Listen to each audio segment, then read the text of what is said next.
प्रिय मुलांनो, आजचा निबंधाचा विषय आहे माझा देश.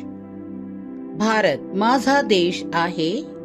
माझा देश खूप मोठा आहे. माझ्या देशात खूप नद्या आहेत.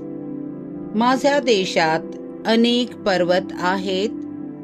माझ्या देशात वाळवंट आहे.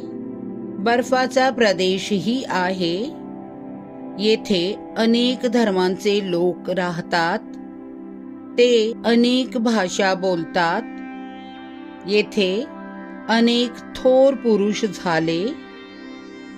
माझ्या देशाचा मला अभिमान वाटतो.